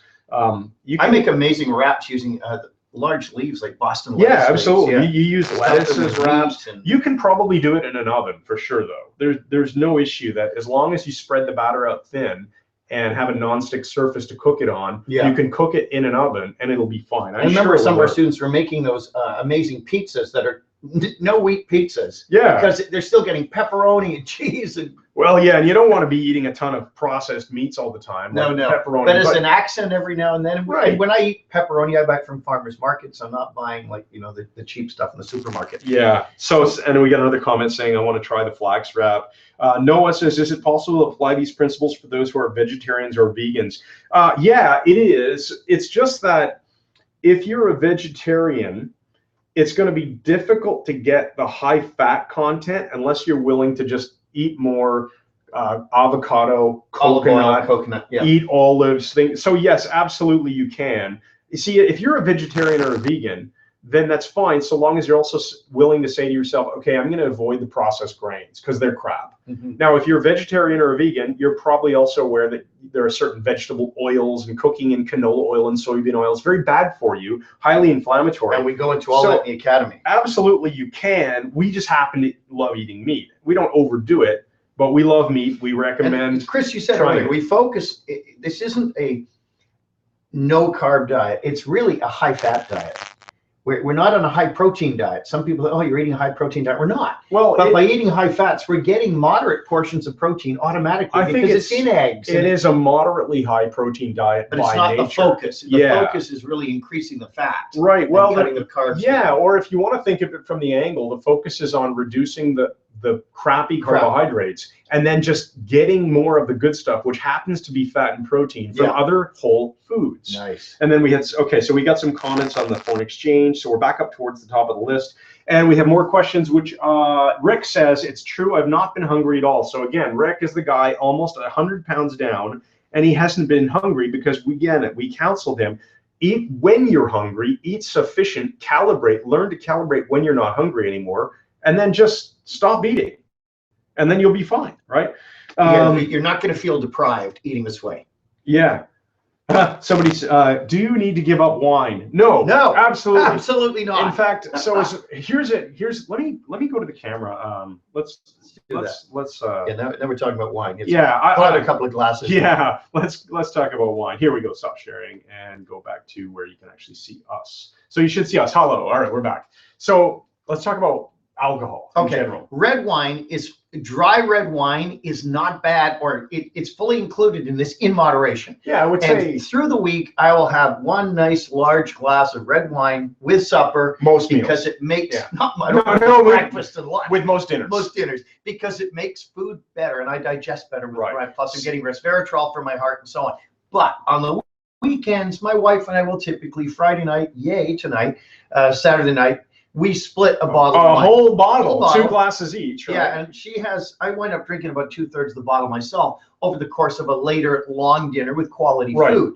Don't do that every night. No, I found with me, I had to drop beer. Yes. Beer being made from grains bloated me unbelievably. I can gain nearly 3 pounds of water by drinking 1 pint of beer. It stays for a couple of days and then finally is gone. So avoid beer. Avoid sweet wine. Enjoy some red wine in moderation. And that doesn't mean dry red wine. If you're a white wine drinker, that's fine too. But remember, dry wines, because they don't have any like a nice dry New Zealand Sauvignon Blanc would be fabulous. Basically, limit the booze, because alcohol is going to go straight to your liver. It has to get metabolized by the liver, and then it will generally turn into fat right on the spot. It will get turned into triglycerides, and it can often get stored, and then you get this visceral fat, you get this belly. But the short answer is you can have some red wine. You can enjoy some wine. Yeah, you don't have to cut it out of your diet. Okay, now you're going to see my head. Style where you can't eat red wine. Yeah, drink red wine would be. Shoot me now. Yeah, no, kill me now. I'm just kidding around. But you're going to see my head as I scroll through the questions here, folks. So, Mike, why don't you say something clever? Well, I just did. I've said a number of remarkably clever things in the last hour, but Chris obviously hasn't acknowledged that yet. Yeah. Another thing I love is a really good quality scotch, a single malt scotch, but I almost never have it. I make it a treat instead. So I may have a small glass of scotch, or maybe a moderate sized glass of scotch with a splash of water, maybe once every 3 or 4 weeks. That's it. I just want to acknowledge how hilarious it is that the person going by the acronym LCBO7. I love it. Now I think it's LCB0, but in That's Ontario, the Liquor Control Board of Ontario. That's where you go and buy booze. Where you go and buy booze is called the LCBO. So we have LCB07 saying, it's going to be hard enough to cut down on my homemade bread. Please don't cut out wine. I think that's just awesome. Brilliant. So, yeah, you don't have to cut out the wine. Enjoy the wine. I'm going to have some wine with my dinner tonight. And we'll show you as part of the academy how you can occasionally have the homemade bread without going off the rails. Yeah, you really don't want to get into the habit of thinking that bread is a food you should be eating regularly. But once in a while, when you happen to have a cheat meal, in fact, if you look at Tim Ferriss's book, the 4-Hour Body, he has a chapter on there called the slow, not low, slow carb diet. And it's different than primal or paleo or primitive that we're talking about, but there's a lot of similarities, and the similarities are you cut out a lot of the crappy grains and stuff. And you can sell wine. But he advocates this idea that, you know, a lot of people just aren't going to be able to hold this forever. And we never say you should hold it forever. Right. You're going to fall down once in a while. What do you mean hold it forever? It means stay on the program forever. Yeah, get up quickly. You're not aiming for perfection. So we say get up quickly. When you fall down, acknowledge that you will sometimes fall down. Just get back up and keep running. Tim Ferriss's approach is, why don't you just plan to fall down once a week? And have one day he does a cheat day where you can have whatever you want. And I have done that, and it does work. But the problem is, men especially can gain 4 or 5 pounds in a cheat day because it's without limit. Donuts, bagels, everything. Yeah. And then you've got a few days to lose that weight again. But I don't like doing that. If we go off it at all, in a planned way, like I'm going to be at a birthday party or something, I plan one cheat meal. That's it. Yeah, it's that fine. meal. I may have a piece of strawberry pie or something, or chocolate cake or fries or whatever. But then I'm right back on it again. It's planned. It's not a fall up, fall up, fall up. Yeah. RT, last comment here that just came in, Torontonian or whatever. What about the benefits of dried fruit as a snack? Dried fruit is dangerous. Although it can be loaded with antioxidants, especially dried cranberries, dried blueberries, and so on, they are a cascade food or a domino food, meaning when you start them, it's real easy to eat a ton of them. Yeah. And in my case, particularly, those are a huge cascade food. To me, they're like potato chips. Yeah. And although they do contain some nutrients, while you are attempting to lose weight and tone up, we recommend you stay off the dried fruit until you're where you want to be, and then introduce it in moderation. I don't think we've ever actually talked about this. I wholeheartedly agree. Notice how well I handled it, though. Yeah, you handled it the way I would. It's a sharp brain of a man who eats properly. Dried fruit is essentially pure sugar. Yeah. In terms of, that's why it's so sweet. That's why they put things like mango and banana and other things that are very sweet. Raisins. Apricots, Some of them are loaded with beta carotene. There's no that are good, but they are loaded with sugar. There's no question that the fruit itself has healthy components to it. But you know what we'd say is, do your best to just eat a whole serving of fruit instead. The actual juicy fruit with all its nutrients, not a glass of orange juice, loaded with sugar. Right. And so speaking of juice, let's add that to the mix. The kinds of fruit that we want to eat are the kinds of fruit that you pick, you wash, and you eat. No special processing, right? That's the ideal, okay? If you squeeze oranges and make orange juice, and at my hotel in the Dominican Republic a couple of weeks ago there, they have these beautiful, and I would usually pour myself just a little bit because it was so delicious, orange juice, fresh squeezed. You could see the machine squeezing the oranges right there. And it was squeezing mango, everything. It was Stop, you're making me want to go get some. Yeah, but you don't take a glass, Mike's water glass here, you don't take a glass like this. By the way, this is almost half a liter if you fill it up, which is, you wouldn't think by looking at it, but that's like a half a liter if you fill that sucker up. Yeah. So that's like, how many oranges would it take to squeeze to fill up? Probably 4 or 5. Well, however many it is, the answer is it's a lot more than you would eat if you were peeling the fruit and eating it. Yeah. You would not sit there and eat 5 oranges. Yeah, who'd eat 4 bunches of grapes to get a glass? Right. You might eat 3 or 4 little clementines, those tiny ones or something. But you're not generally going to sit down and have 4 or 5 oranges. So why would you drink a full glass of orange juice? Right. No, but fruit is, as we said, really, really good for you because of the antioxidants and other things, and nutrients found in it. And I limit my fruit intake to, peaches when they're in season. I may have 1, but I make smoothies, and that's all included as well. I put like half a dozen frozen berries, organic frozen berries we buy. Yeah. So strawberries, blackberries, blueberries, just a small handful in a smoothie. And it's absolutely. Fantastic. Hey, you know what I'm going to do? I'm going to let you folks ask more questions. So go ahead and throw out more questions if you have more. And I just want to make sure that I close out by showing you guys a few of the slides we have on people who have actually made transformations. And this is to encourage you to stick with the program or like the stuff we're teaching you here, you can do this on your own. Right. You don't need us to buy the Wellness Academy right. to do this. If you want to join us and you want to be in a presence of balcony people and us and we have all the benefit, all the mental game stuff that we're going to give you, then join us. But if you want to do it on your own, go do it on your own. I just want to encourage you that there are some amazing things that you can do. And you can do this at any age, like we said. It doesn't matter if you're 20 or if you're in your 70s. Absolutely. So if there's any more questions, do throw them in. We're going to end the webinar very soon. Go into the slides, and I want to show you. So Julie was a case study and joined the Wellness Academy looking for direction on healthy eating and lifestyle changes. I'll just leave this up here, but basically started the academy, lost 17 pounds in about 6 months, and she didn't have a ton to lose to begin with. Yeah. But noticed that her skin cleared up, nails and hair growing like crazy. She falls asleep as soon as her head hits the pillow, wakes up feeling great in the morning, no more night sweats, tossing and turning and lying awake This at night. has a huge beneficial effect on the system. All this stuff just disappeared. So that was her case. And who else we got I suppose you can always go through the replay and pause on this slide if you want to read it in more detail. The next one, we have Captain Rick, which is a different Rick than the one that's on the webinar there. And Captain Rick is a captain because he's captain of the police force, 56 years old. He was on the Wellness Academy, found it life-changing. And he actually set some pretty ambitious goals. See if I can find them here on the slide. He had the goal of losing 20 pounds in a month. Oh, yeah, that's right. That's right. It was 20 pounds in a month. He started around, I think, around the August time frame of last year. And just been doing Man, fantastic. I saw him when he came to Toronto. He looks amazing. He's so fit and so energized and youthful. So, and here's the thing I wanted to mention here is the game changer for him was the mental reprogramming available from a great hypnotist like Mike Mandel. The hypnosis audio just seemed to make the big difference for him. Nice. So that's cool. Ryan, this is on the younger end of the scale. Ryan's 26, or at least at the time that I created this slide, he might be 27 now. He'd done things like calorie counting and 30-day challenges and extreme diets, and they all just take this huge amount of willpower. And the Wellness Academy doesn't take that willpower because all this stuff is easy. So when you put the pieces together, the symbiotic effect of eating this new way, exercising a little bit, and using the mental game, they all build on each other and create this phenomenal result. Yeah. Here's his last comment. It says, just do it. Now, whether he means just do it as in join the Wellness Academy. I'm going to say join the Wellness Academy, or do it on your own, whichever works for you, but just do it. Seriously, these are the two of the nicest, most well-intentioned guys I know. Thank you for saying that, Ryan. Thank you. Yeah, we care. We care about your results. Freya, 12 years since she was in the kind of shape that she preferred to be in. The academy was pure, full of pure and accurate information, no propaganda or other crap in there. She'd lost in 1 month 20 pounds and 3 clothing sizes. Nice. 4 inches off her hips, 6 inches off of her waist.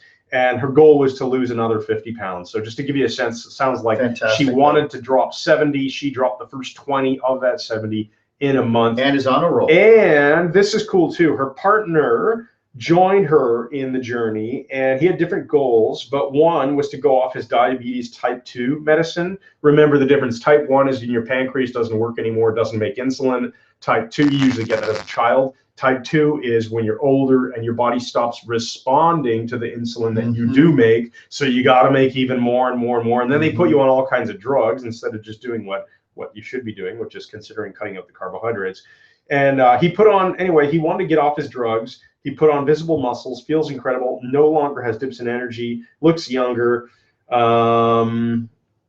And I think he was, if I remember the last update, he was down significantly on the diabetes medicine. Usually it takes a little while, and you involve your doctor. You don't just go off. You never just go off your drugs. No. Talk to your doctor and experiment, and see if you can get permission to do an experiment and see if it. Right, and if your doctor will let you experiment. If your doctor's skeptical, here's how you frame it. Right. You have your blood work done at the beginning of the month. Then you do everything we're telling you to do, whether with us or join the academy. And then go to your doctor. Go back to your doctor and let him check your blood markers at the end of a month and notice them try to explain away what happened. Yeah. My wife's uncle did all this stuff. He was considered pre-diabetic, had a lot of health problems. Went on this about 6 weeks later. His blood markers were so good. They were so much that of a younger man. His doctor said, well, what did you do? And he explained. She said, well, it can't be that. Yeah. That was your actual answer. It can't be that. There's some great podcasts where you can hear people who went through medical school talk about how they thought they were going to learn about wellness. They learned almost nothing about nutrition. No, nothing. And they're expected to counsel people on nutrition, but they've never learned about it. They're experts in prescribing drugs and prescribing surgeries. And we're not taking that away from them. No, it's important stuff. They are important parts of our society, but there are certain things that we all think most general doctors can help us with, and they can't necessarily. Right. Last one here is Rick. He's on the webinar right now. And at the time he provided this commentary, he lost 70 pounds in less than 4 months. And now, as he just told us, it's almost 100 pounds. So that's just freaking awesome, Rick. I just want to say, I can't wait to see you again, buddy. Good work, my friend. Because it's just great to see it. So with that, join us if you wish. Otherwise, do it on your own. Find some friends to help you. Remember, guys, we're taking all the risk. This will change your life. Join the Wellness Academy. Get on board on Monday. Join in advance. Start Monday and have an absolute blast becoming the best you can possibly be. You can do it. MikeMandelHypnosis.com/WA lowercase for those who want to join us. And we're starting Monday, and it's going to be awesome. I'm just going to check the chat room here for since I told people they could ask questions again. So let's go and have a quick peek before we sign off. Where is it? Here we go. Okay, a few more. Okay. Nuts from the shell are a good snack, right? Yeah, generally speaking, a few almonds or something like that. Yeah, macadamias those and little almonds. bags of almonds, I buy those by the case. Yeah, we prefer I raw. keep them in the car. Raw almonds are even better. Almonds. But if I'm starving, I get one of those little bags. I'm getting 5 or 6 grams of protein, which is like an egg. And that will keep me going. If I'm at an airport, I travel a lot. I'm a speaker, trainer. And if I'm in an airport and can't get something, the restaurant's full, I'll go and buy a big bag of almonds and just munch on those until I don't feel hungry anymore. Yeah, absolutely. Then we had Pete asked, what about coffee? We have no problem with coffee. No, I love it. We generally just don't put sugar in your coffee. I put about 2 tablespoons of heavy cream in my coffee, and I'm actually working on getting that down because I don't think I should need quite so much. I'm going for even faster results. I was doing the heavy cream. A guy who used to drink, Canadian Tim Hortons coffee, double cream, double sugar. Long time ago. A long time ago. Then I switched to just having double cream in it, which is really good, and I'll still do that sometimes. Cut out the sugar. I'm in a tightening up thing again for the new year. I want to get even more ripped and more focused, and so I cut the sugar out, and the sugar's already gone. I cut the cream out, so I'm drinking my coffee 2 large coffees a day, black. Yeah, and just love it. If you like black coffee, that's great. If you like cream in your coffee, that's fine.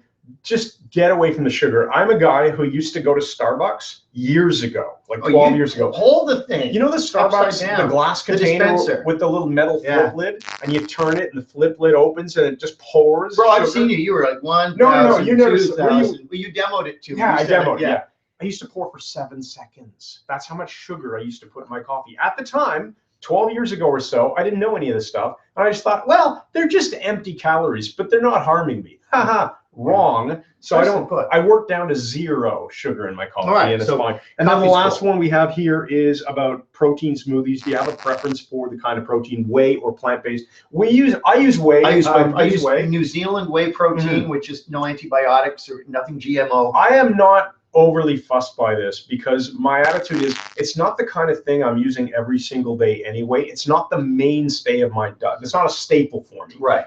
Protein powder is something I put into smoothies when I make them, so I'm not overly concerned about whether I'm using plant or whey or whatever. Just make sure that it's good quality. There's no sugar, filler crap in it. Money spent on good quality food is investment in your health. It's not a waste of money. Yeah, I like the one that I get, which is a New Zealand whey also, and it has some stevia added to it, which gives it some sweetness. So I sneak this into my kids' things. So now, for example, I'll make my kids hot chocolate. It's wintertime here, right? So it's freezing cold outside. And we play outside, and then they want a hot chocolate. Well, instead of milk and sugar and cocoa, I might do half milk, half coconut milk, high fat. Nice. Add the cocoa, because that's fine. And then a scoop of protein powder, which gives it all the sweetness it needs. That gets blended up in a magic bullet. Delicious and much lower in sugar. It's funny because these smoothies have become my go-to for lunch lately. And I'll throw in coconut milk or almond milk. and some frozen organic berries, protein powder, coconut oil, or half an avocado, and then about 4 or 5 big stalks of kale from the market, and some spirulina, and some bee pollen, and maybe a teaspoon of peanut butter. And this is high fat, high protein, or moderate protein, high liquid, phenomenal. And for hours, I'm not hungry afterwards. Absolutely. Okay, I think we're done, buddy. With that, yeah, that's the last question. We should go and eat off. We should go have someone. All right. So with that said, let me get ready to close out the conference here. We'll hit the stop broadcast button in a moment. So our usual ending, we like to say, we enjoyed this. We would love to answer your questions. And if you don't join us, do it on your own. Do it. Give yourself the benefit of a great life. You want to feel amazing, do it. Yeah. Sorry about our weird camera settings here. Right. Unfortunately, the software didn't quite cooperate. But have a great weekend, everybody. Yeah, we look forward to those of you who are going to join us in the Wellness Academy. Monday morning, we will be starting, which means you'll be getting emails Sunday night with all of your login information. It's going to be fun. Going to have a freaking blast. Everybody's going to have a great time. Join us, have fun, become the best you can be. Thanks again, and good night.